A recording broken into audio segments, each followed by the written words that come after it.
my dear friends, welcome back to my channel Life and Me চ্যানেলের আবার একটা সকাল সকালের ব্লগে তোমাদের সবাইকে জানাই অনেক অনেক স্বাগত।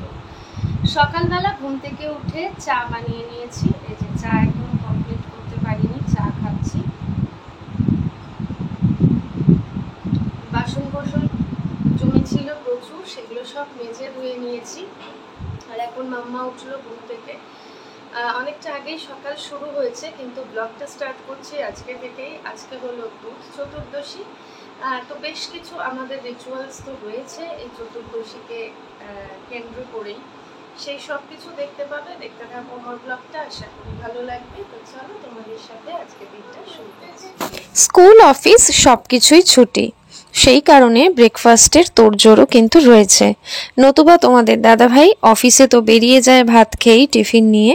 আমার ব্রেকফাস্টের অতটা চিন্তা ভাবনা করতে হয় না, নিজের যা থাকে তাই খেয়ে নিই। কখনো মাম্মার জন্য যে টিফিনটা বানাই সেটাই খেয়ে নিই, নতুবা রুটি থাকলে রুটি খাই, যখন যেমন পাই তখন সেটাই খেয়ে নিই। কিন্তু যেহেতু তোমাদের দাদাভাই বাড়িতে আছে, সেই জন্য একটুখানি বাটার টোস্ট করব। তো চলো পাউরুটিটা একটুখানি সেঁকে নিই। আর আমি না পাউরুটির মধ্যে ওই ওপর থেকে বাটারের প্রলেপের থেকেও অনেক বেশি ভালো লাগে মেল্টেড বাটারটা খেতে। তো সেই জন্য আগে প্যানে বাটারটাকে একটুখানি মেল্ট করে নিয়ে তার ওপর থেকে আবার নেক্সট টাইম পাউরুটিটাকে আমি সেঁকি। তো বুঝতেই পারছো তোমরা, এখানে টোস্ট করি পাউরুটিটাকে। তো আগে একবার পাউরুটি সেঁকে নিয়েছি, তারপরে এখন আবার বাটারে টোস্ট করছি। তো চলো দিয়ে আসি তোমাদের দাদাভাইকে খেতে। আজকের ব্রেকফাস্ট বাটার টোস্ট, আর তার সাথে কিন্তু মিহিদানা। তোমাদের দাদাভাই কখনোই পাউরুটির সাথে চিনি খায় না, সেই জন্য অল্প করে একটু মিহিদানা দিলাম। পুরে রান্না বান্নার সমস্ত সবজি গুছিয়ে নিয়েছি। এখানে রয়েছে দেখো 14 শাক, 14 রকমের শাক কেটে কুচি করে নিয়েছি। 14 শাকে দেব একটুখানি পেঁয়াজ কুচি, আর ফোড়নে একটু রসুন থেতো করে নেব। আর করব সয়াবিন আলুর তরকারি। সয়াবিন এখানে সেদ্ধ করে জল ছড়িয়ে নিয়েছি। এখানে রয়েছে আলু, আর সয়াবিনের পেঁয়াজ রসুন টমেটো কাঁচা লঙ্কা জিরে ধনে সব ভেজে নিয়েছি তেলে। তারপরে এটাকে পেস্ট করে নেব। আর আদা আমার বাটাই আছে। কড়াতে বসিয়ে দিয়েছি তেল। তো চলো রান্নাবান্না শুরু করি।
রান্না করতে করতে মাম্মাকে কিন্তু এদিকে পড়তেও বসিয়ে দিয়েছিলাম। আর ততক্ষণে আমার রান্না কমপ্লিট। ঘরে এসে এবার আমি বালিশের কভারগুলোকে বদলে নেব, কারণ আজকে বিছানার চাদর তুলবো। তো সকাল থেকে মাম্মাকে খাইয়ে আগেই পড়তে বসিয়ে দিয়েছি। আমি জানি বিছানা থেকে নামানো মানে ফের কনসেন্ট্রেট করতে আবারও সমস্যা হবে, তাই রান্না বান্না করে নিয়ে এখন কিন্তু একেবারে মাম্মার পড়াশোনা প্রায় শেষের পথে। এমন একটা সময়তে এলাম বালিশের কভারগুলো চেঞ্জ করতে। আর ক্যামেরা দেখে তো মাম্মা ক্যামেরার দিকেই প্রথম কিছুক্ষণ তাকিয়ে রইল, তোমরা দেখতেই পেলে। তো চলো আমিও একে একে বালিশের কভারগুলো চেঞ্জ করে চাদরটা পেতে নিই। আজকের ব্লগটা কিন্তু অনেকটাই বড় হতে চলেছে, আশা রাখছি তোমরা দেখবে। যতটা পারছি শেয়ার করছি এই ব্লগটাতেই। তো চলো দেখতে থাকো। তোমাদের সাথে কথা বলতে বলতে আমার এদিকে চাদরও বদলানো হয়ে গেল। আর এরপরে যাব, গতকালকে যে পুজো দিয়েছিলাম ধনতেরাসের, সেখানে একটু ধনে দিয়েছিলাম। ঠাকুরকে ধনে দিতে হয় যেমনটা নিয়ম আমি জানি, আর সেটাকে একটুখানি জলে ভিজিয়ে রেখেছিলাম ওভারনাইট। এখন যাচ্ছি ধনের বীজগুলোকে টবে ছড়িয়ে দিতে। তো আমি জানি না তোমরা এই নিয়মগুলো পালন করো কিনা, বাট আমি এটা জানার পর থেকে করি। আর এখান থেকে বেশ সুন্দর ধনেপাতাও হয়ে যায়।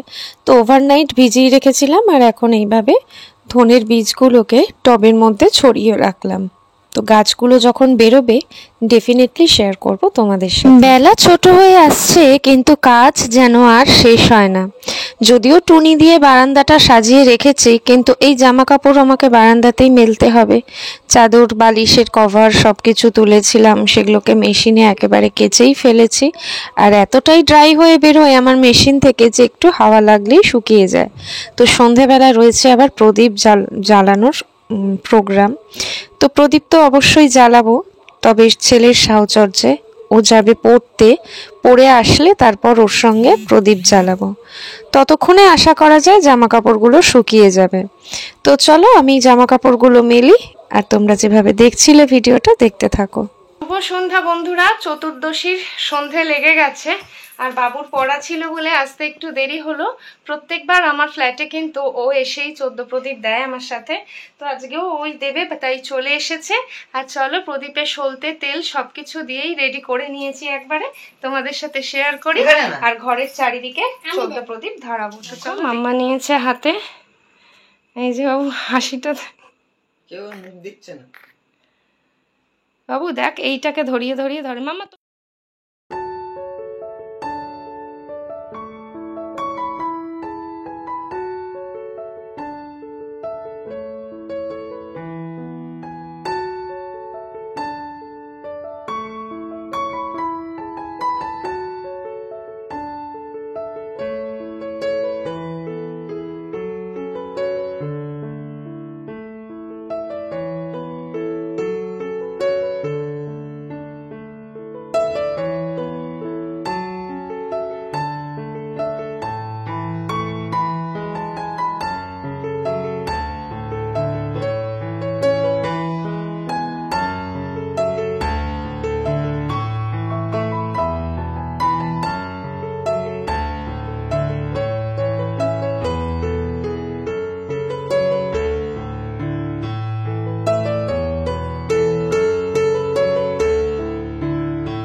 আজকে হলো কালী পুজো, তাই আমার পরিবারের সমস্ত দর্শকদের আমার তরফ থেকে, আমাদের তরফ থেকে জানাতে চাই শুভ দীপাবলি। জানলার বাইরে দেখতেই পাচ্ছ বারান্দাটা সাজানো হয়েছে আলো দিয়ে। বেজে গেছে ঘড়িতে প্রায় 6:30টার মতন সময়। মাম্মা আজকে ঠাকুর দেখে ও বাড়িতেই রয়েছে মায়ের কাছে। এখন দেব ফ্ল্যাটে মোমবাতি। সকাল থেকে চাইলেই ব্লগটা শুরু করতে পারতাম, করিনি আর ইচ্ছে করি, কারণ আজকের ব্লগটা একটু দীপাবলি স্পেশাল ব্লগই থাকুক। তো চলো এখন তোমাদের দাদাভাইকে সঙ্গে নিয়ে মোমবাতিগুলোই চারিদিক সাজিয়ে তুলি, আলোকিত করে তুলি আমার ফ্ল্যাটটাকে, আর তারপরে বাজি ফাটাবো। তো দেখতে থাকো আজকের ব্লগটা, যেটুকু হবে সেটুকুই শেয়ার করবো তোমাদের সাথে।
মাম্মা চলে এসেছে ওই বাড়ি থেকে, আর এখানে রয়েছে বাজি। বাজি নিয়ে যাচ্ছি আমরা কিন্তু কাকিমার ফ্ল্যাটে বাজি ফাটাতে, কারণ বাবু ওখানে বাজি ফাটাচ্ছে, যেহেতু ওখানে গিয়ে আমরা সবাই বাজি ফাটাবো। এই যে তোমাদের দাদা ভাই যাচ্ছে সঙ্গে। তো চলো ওখানে গিয়ে আবারও দেখা হচ্ছে তোমাদের সঙ্গে। আমি যদিও ব্যক্তিগতভাবে বাজি ফোটাতে খুব একটা পছন্দ করি না, আমার ভয়ই লাগে। ওই তারাবাতি, রং মশাল এইটুকু একটু তাও ভরাতে পারি, বছরকার একটা দিন যেহেতু। হ্যাঁ, গন্ধটা সহ্য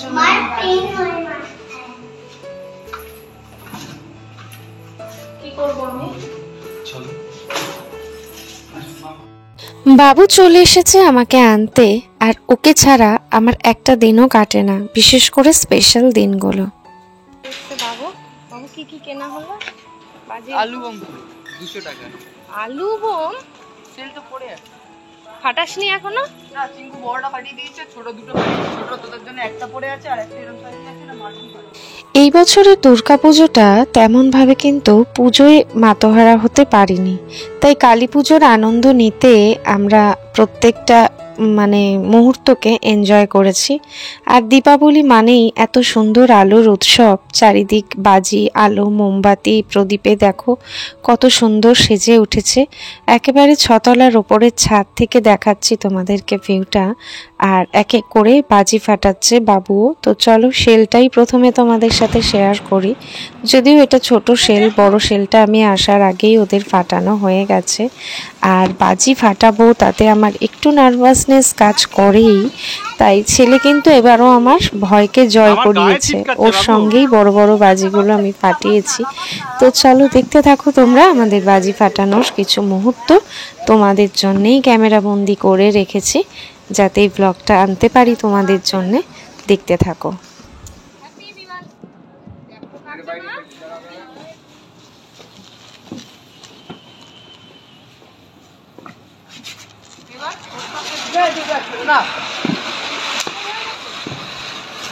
হ্যাপি দিওয়ালি। আমার মেয়ে যা ভীতু হয়েছে না। হ্যাঁ, ওটা থেকে ধরালেই তাড়াতাড়ি ধরবে, ঠিক করেছে। এবার দেখো দুলা চটপটি একসাথে। চলে এসো, এদিকে সরে এসো।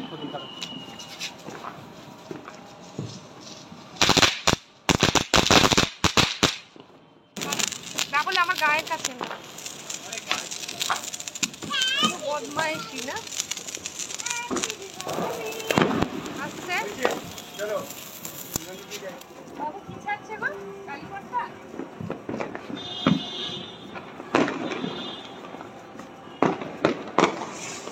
দেখ দেখ দেখ দেখ, এটা এরকম ভয় লাগে, দিকে যে ছড়ে যায় না। কানের ফোঁটা ফেটে যায় বাবু। আরে আমরা এই সব ফাটাই। হ্যাঁ বাবু, ইলেকট্রিক তার ফাটাবি? নিচে গেছে কালীপটকা আনতে। আয় মামা ধর, ইলেকট্রিক। যা, ইলেকট্রিক তারে কিচ্ছু হবে না। ইলেকট্রিক তারে ভয় পাওয়ার কিছু নেই। ও হাতের কাছে আসলে ফেলে দিবে। না, অনেকক্ষণ জ্বলবে, আরো ধরে থাক শুধু।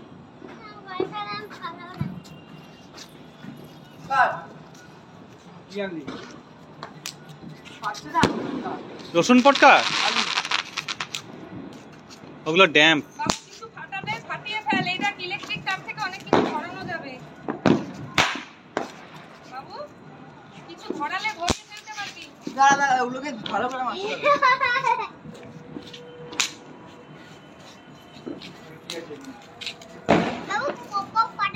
সন্ধেবেলা রেডি হয়ে গেছি আমরা তিনজনেই। এই দেখো মাম্মা, মাম্মাকে দেখা, মাম্মাকে দেখা যাচ্ছে না।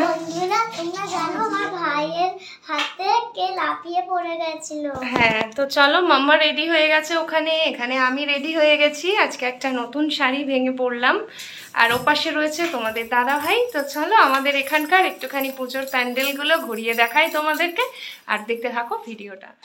রাস্তায় বেরিয়েই তোমাদের দাদা ভাইয়ের খিদে পেয়ে গিয়েছিল, যেহেতু সন্ধেও হয়ে গেছে। সোজা ঢুকে পড়েছিলেন প্রথমেই কিন্তু ক্রিমসে, একটু হালকা কিছু খেয়ে নেব। তো তার জন্যেই আমরা অর্ডার করেছিলাম আমার আর মাম্মার জন্যে কিফ, আর তোমাদের দাদাভাই সম্ভবত চিকেন মেয়োনেট খেয়েছে, ক্রিমসে তো মেয়োনেটই বলে। তো চলো মাম্মারটা দিয়ে আমি আর তোমাদের দাদাভাই খেয়ে দিয়ে তারপরে বেরোবো কিন্তু ঠাকুর দেখতে।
কাছাকাছির মধ্যে আরেকটা পুজোর প্যান্ডেল চলো তোমাদেরকে শেয়ার করি। আর লাইটিংটা এত সুন্দর হয়েছিল যে তোমাদের সাথে শেয়ার না করে থাকতে পারলাম না, কিন্তু লাইনও পড়েছে অনেক। দাঁড়িয়ে পড়েছি আমরা ঠাকুর দেখার লাইনে, আর এই পুজোটাই দেখছি লাইনও পড়েছে। মাঝখানে কিছুটা সময় ভাই ফোটার কেনাকাটি করতে করতে মাম্মারও পায়ে ব্যথা হয়ে গেছে। চলো, চারিদিকে লাইটিং হেভি হয়ে যাচ্ছে, সেই জন্য দেখতে থাকো।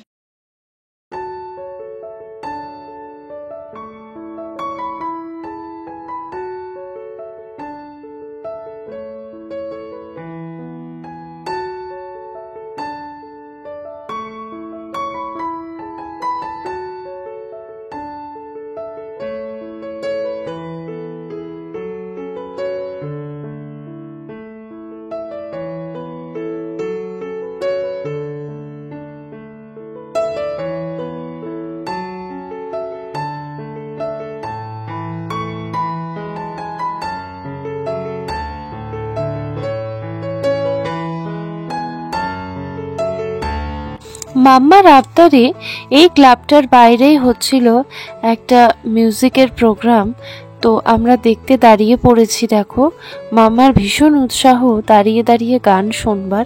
তো পরের দিকে অবশ্য চেয়ার ফাঁকা পেয়েছিলাম, আমরা কিছুক্ষণ দাঁড়িয়ে দেখলাম গান, বেশ ভালোই লাগলো। আর তো চলো এবারে বাড়ি ফিরবো। বাড়ি ফেরার পথে পরে আরও দুটো পুজো, তবে সেগুলো এতটার জৌলুস নেই সেই পুজোতে, কিন্তু তবুও মা যেহেতু রয়েছেন সেটাও শেয়ার করলাম। আর রাতের ডিনারে কিনে এনেছিলাম পোলাও আর চিকেন কষা। আমি আর তোমাদের দাদাভাই পোলাও আর চিকেন কষা খাচ্ছি, আর মাম্মা চিকেন চাও। ব্লগটা শেষ করে দিচ্ছি। যদি ভালো লাগে প্লিজ লাইক শেয়ার কমেন্ট করে পাশে থেকো, আর নতুন দেখলে সাবস্ক্রাইব করো। টাটা।